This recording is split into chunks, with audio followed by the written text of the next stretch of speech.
de lo posible.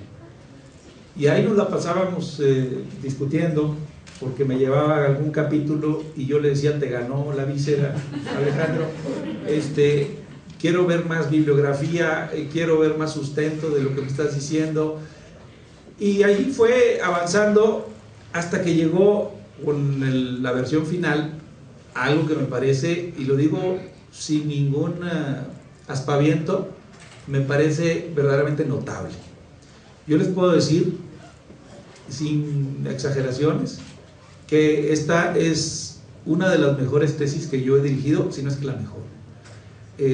Desde que doy clases hace ya muchísimos años, en 1982 empecé a dar clases después de Cristo, empecé a dar clases en la Facultad de Ciencias Políticas.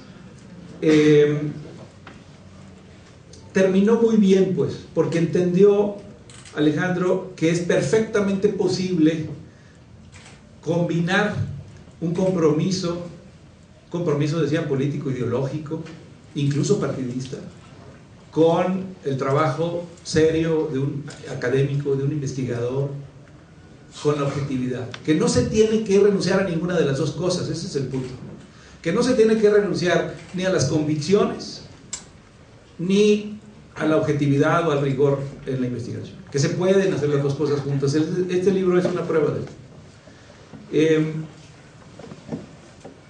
Tuvimos pues largas conversaciones sobre el tema, luego se nos vino encima el tiempo, porque Alejandro andaba por ahí siendo sacado por uno que está aquí presente, no voy a decir quién, que se lo quería llevar a trabajar a no sé dónde, y entonces pues había que acelerar y había que terminar más rápido, y luego ya no solo se quería ir a trabajar, sino que luego se quería ir a estudiar afuera y teníamos tantos planes.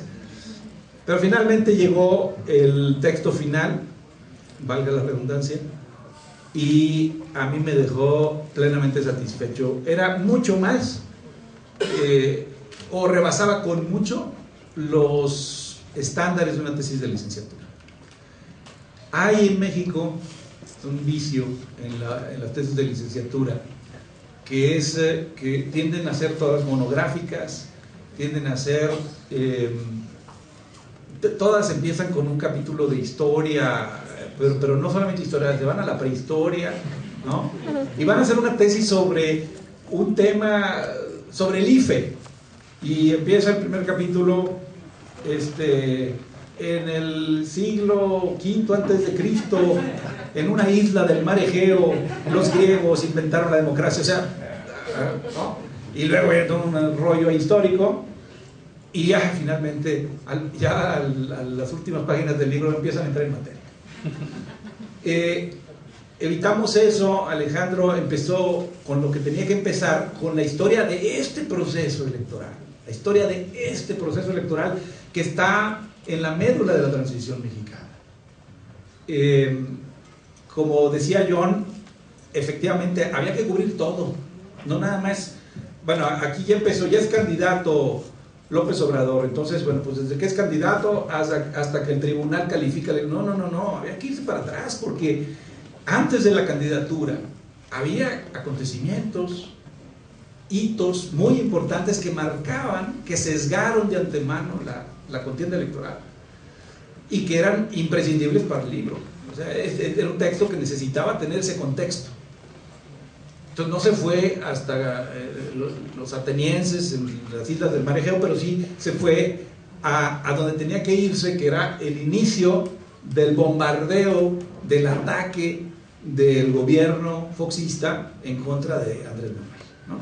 Ahí empezaban las señales muy claras, porque ya las encuestas estaban preocupando mucho.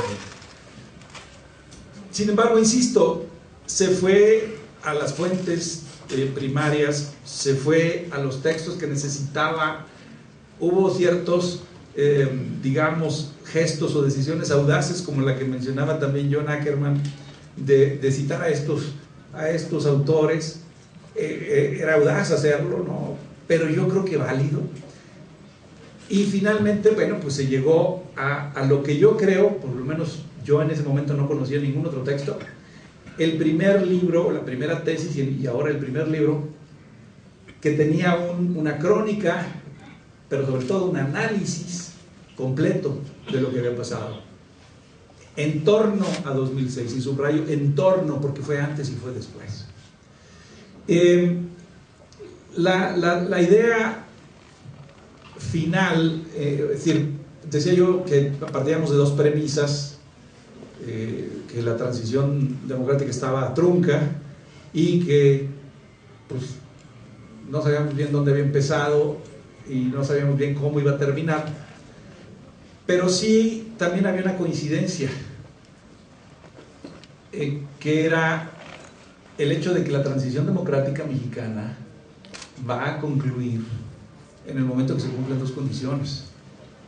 Y esto ya lo pongo un poquito como de mi cosecha, porque Alejandro se tenía que cuidar de no hacer aseveraciones así como infundadas, y yo sí las puedo hacer, pero era que se iba a llegar a concluir la transición democrática cuando uno ganara la presidencia de la República a la izquierda, es decir, se demostraran que las tres opciones mayores electoralmente hablando de México